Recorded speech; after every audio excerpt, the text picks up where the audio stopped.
45-minute tarmac conversation with President Clinton. That was the beginning of it. To add to that, there's rumors that evidently that James Comey may have gotten hold of a memo to the DNC from Loretta Lynch that said, don't worry, there won't be any prosecution of Hillary Clinton. If that indeed is the contents of that memo, it was given to lawmakers behind closed doors. So there was a second meeting where he went into Loretta Lynch's office as FBI director and said, hey, I got a problem with the way you met Bill Clinton out on the tarmac. It creates a conflict of interest. And then, so they had some exchanges, and then he said, and by the way, take a look at this. And this is what you were talking about. It was a sensitive document that she did not know that the FBI had. And according to Circa, it was between two political figures that suggested that a Lynch was in the tank for Hillary Clinton. Here's Sarah Carter from Circa talking about this bombshell. We know that lawmakers were briefed on a meeting that Director Comey, former Director Comey, had with Loretta Lynch, where he confronted her, not just about the tarmac, but about a sensitive piece of communication.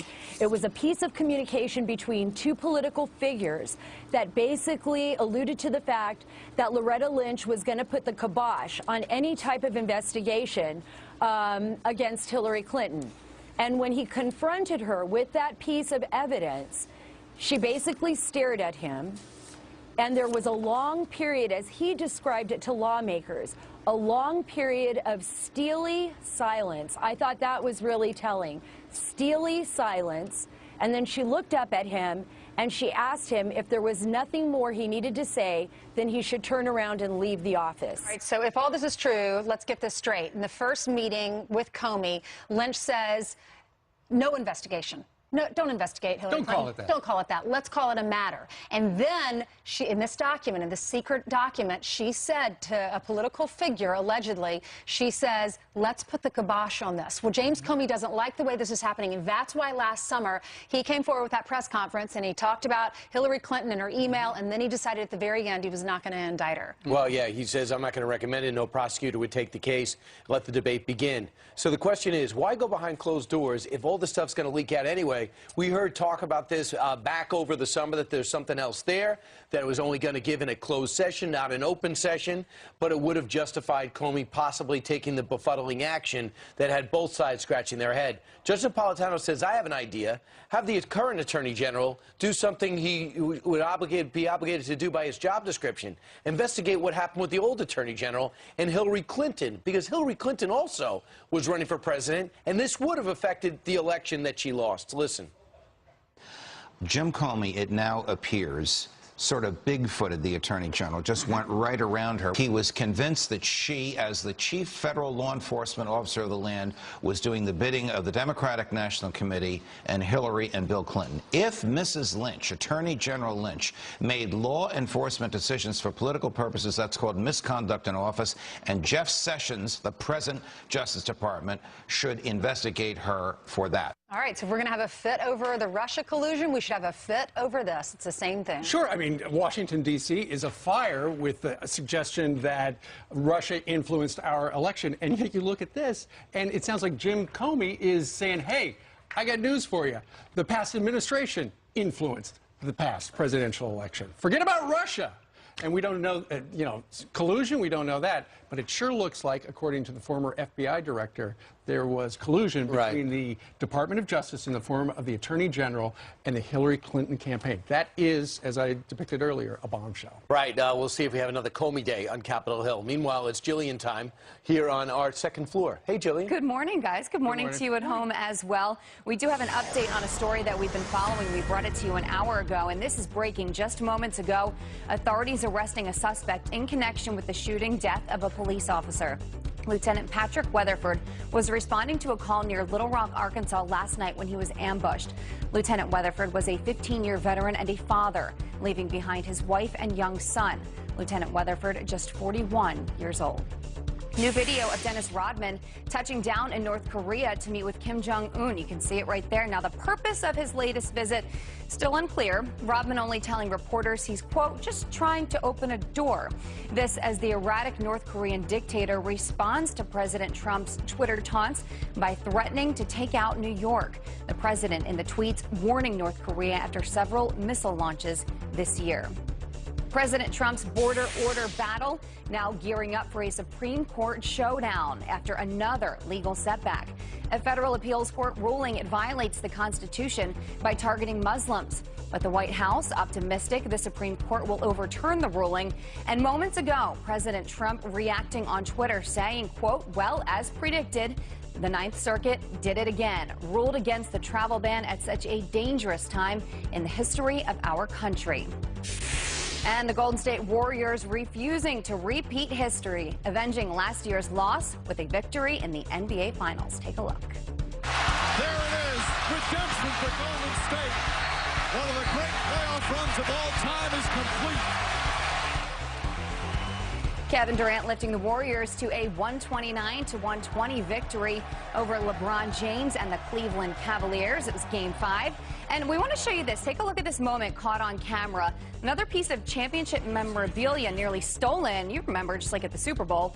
Well, a fan busted, taking the hat right off Steph Curry's head as he left the arena. Curry not happy. He did get the hat back, but I don't know if you guys remember last year, I think it was, Steph Curry's mouth guard went for like a couple $1,000s on the internet. People want any bit of Steph Curry they can get. Ooh, a mouth guard? Yes, that's a true story. It would have his DNA on it. Yes. Interesting. It would.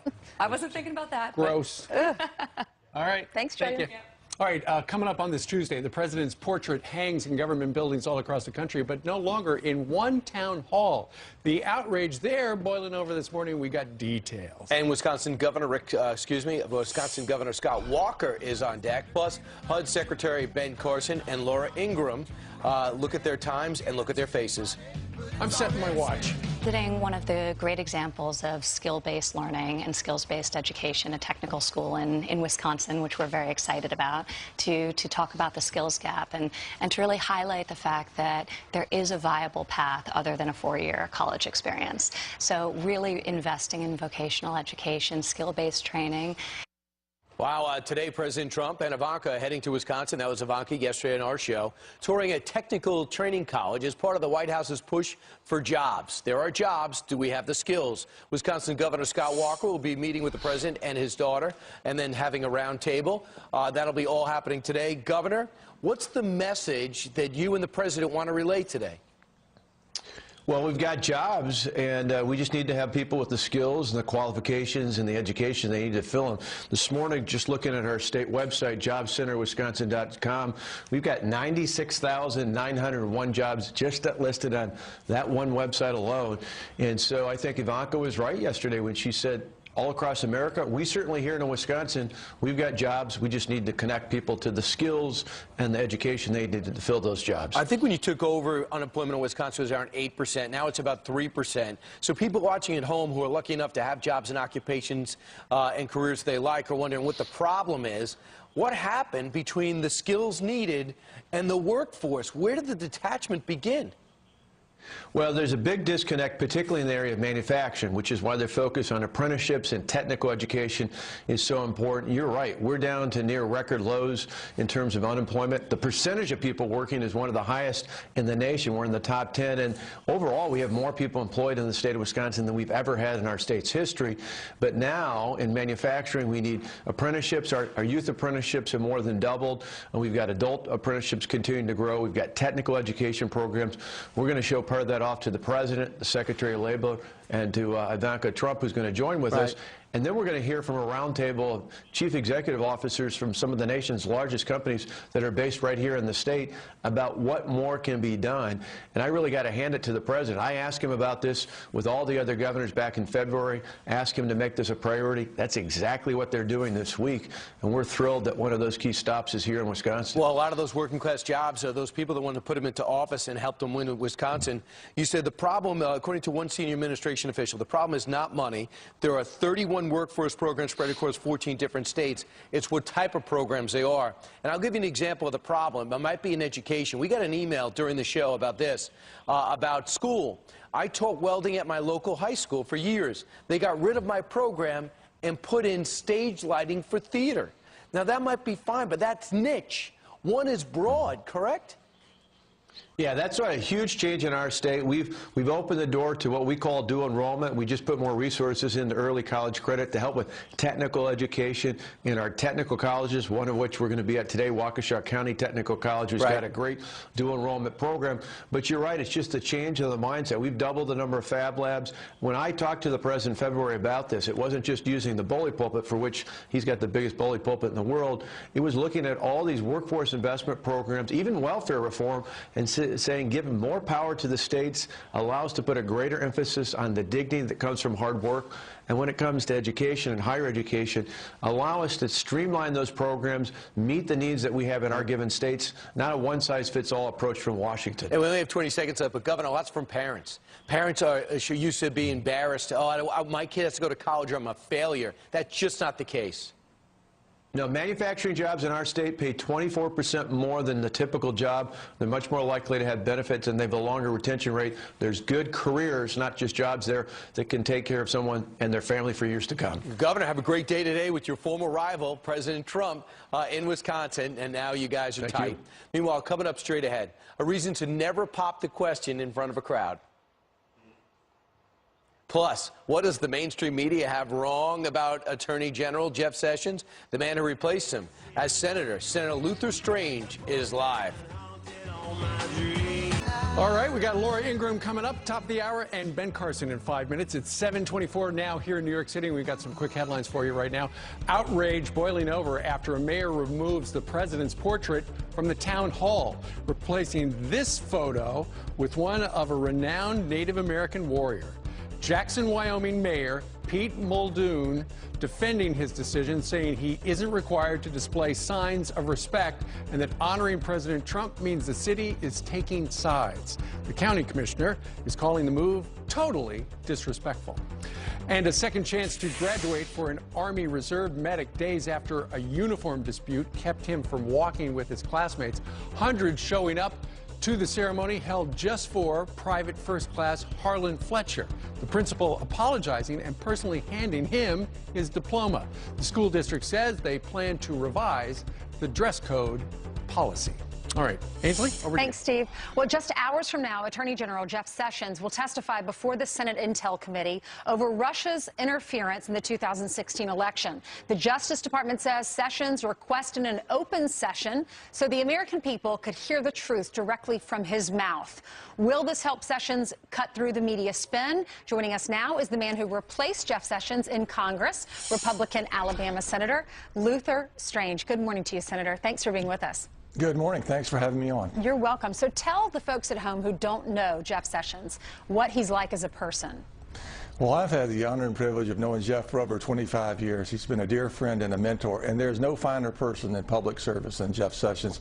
Literally an Eagle Scout from a young age, and he's conducted himself with the greatest integrity of any public official I've ever met. So America is very fortunate to have Jeff Sessions as Attorney General, and I expect him to acquit himself very well this afternoon. All right, well, Senator, if you look at the headlines, they paint a different picture than what you're describing of the Attorney General. The Huffington Post said in 2016 that he was deemed too racist to be a federal judge. He'll now be Trump's Attorney General. Look at that headline there. Then we have a few others that we want to put up. Slate headline in 2017 says Jeff Sessions' denials are incomplete and unconvincing. You have MSNBC, Attorney General Jeff Sessions can't shake the Russia controversy. New York Times headline, Trump grows discontented with Attorney General Jeff Sessions. And then Slate says, what does the FBI have on Jeff Sessions? So does the media have it wrong? Absolutely, the media has it wrong, and I think this is a continuation of a strategy that's been employed since Jeff's confirmation hearings. If you recall, it wasn't just a hearing about his views on the rule of law and his conservative record. It was really a personal attack on Jeff Sessions, and I think the point of all that was to delegitimize not only Jeff Sessions, who's one of the finest people in public service, but also to delegitimize President Trump and his agenda, because we're not talking about the things that I care about, the people of Alabama and the country care about. Repealing and replacing Obamacare, the president's trip to Wisconsin today, which is critically important in employment, tax reform. There's so many things the American people voted for and are expecting us to do. This, to me, is a huge distraction from that mission. Having said that, I'm glad Jeff's testifying today. He will acquit himself very well. He'll answer the questions, but it's time to move on to the things that people care about. A lot of people agree with you. He's testifying in public because he wants all of us to hear from his mouth the truth that he says is the truth. What do you think about that? What does it say about his character if he wants to do that? Well, it says everything about his character. He's not interested in backroom testimony or testimony in private, even if that were an option for him, because he is about telling the truth. He wants the American people to hear it. And more importantly, I think it takes out the media that you referenced, the liberal media for sure, and interpreting what he might have said. Now people get to hear it directly, and I think they'll be very impressed. Have you talked to him? Do you know what he's planning on saying today? I have an idea about what he's going to say, but my only conversations with Jeff have been ones of encouragement, thanking him for taking on a very tough job. And because he does believe in the rule of law and enforcing our laws, unlike the previous administration, we've seen a decrease in the illegal border crossings, more respect for the rule of law, which is great for our country. All right, we'll be watching Your Friend today at 2:30. Thank you so much, Senator, for joining us. Have a great day. Thank you. You're welcome.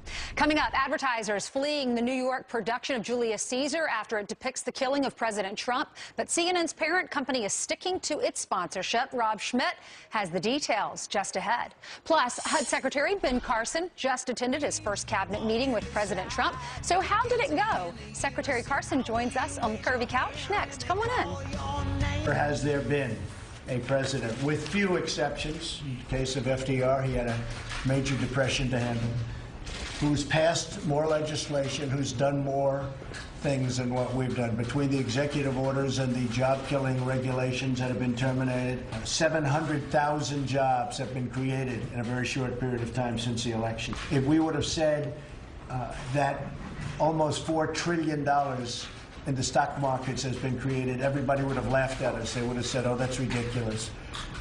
But that's what it is. Mr. President, it's a privilege to serve the students of this country. We are engaged with our allies to ensure that they know where our common interests lie, what our expectations are. It's an honor to represent the men and women of the Department of Defense.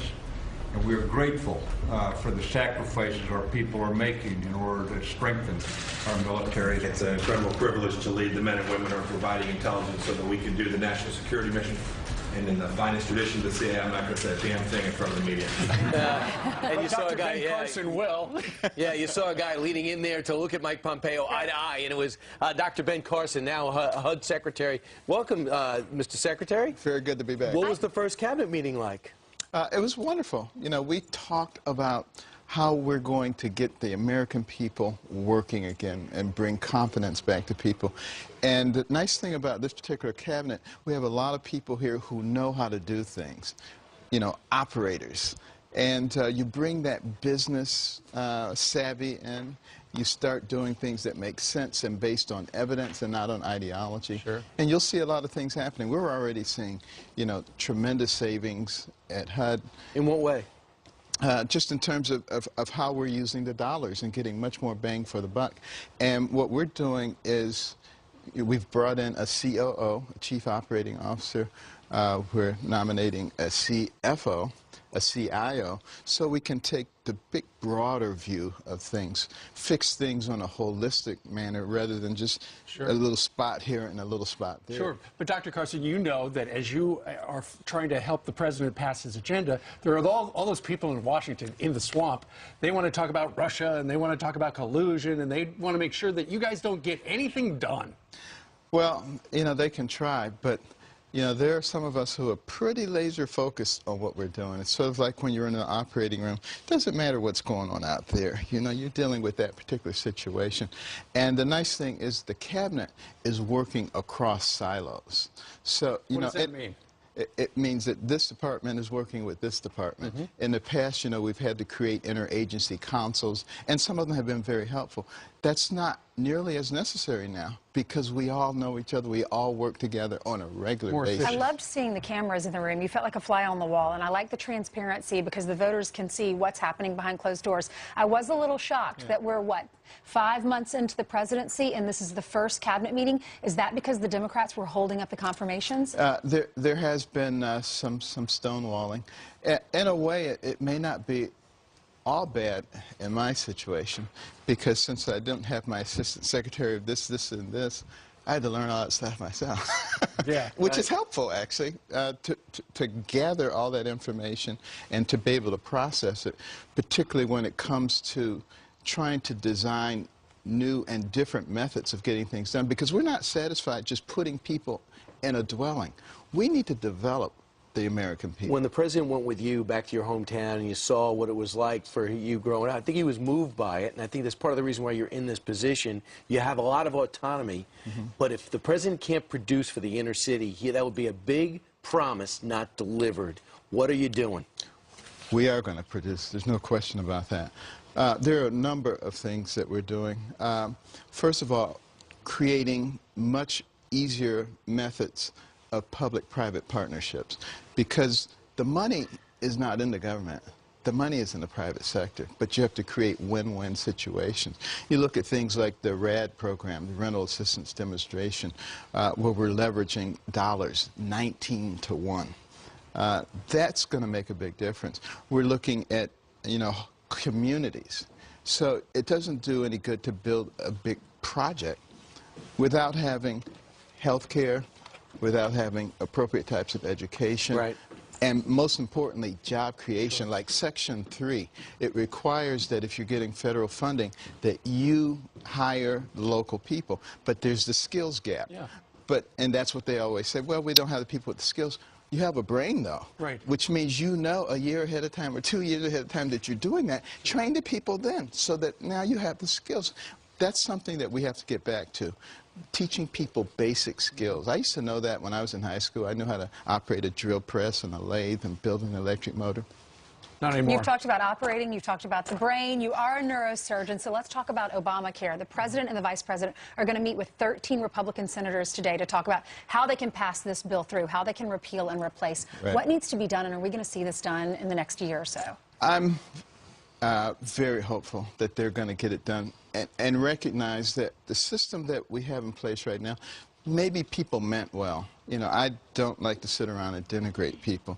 But the fact of the matter is we have millions of people who are losing care, who essentially don't have care because their premiums are so high, the deductibles are so high, it's like not even having insurance. So we've got to get back, take it out of the political realm. We have the ability to fix this. Sure do. June is June is home ownership month, and you're going to be ringing the closing bell this afternoon. What's the message? Actually, I rang the bell yesterday, and the message was home ownership is one of the key factors in the financial foundation of this country. It's the primary mechanism whereby families accumulate wealth. The average net worth of families with a home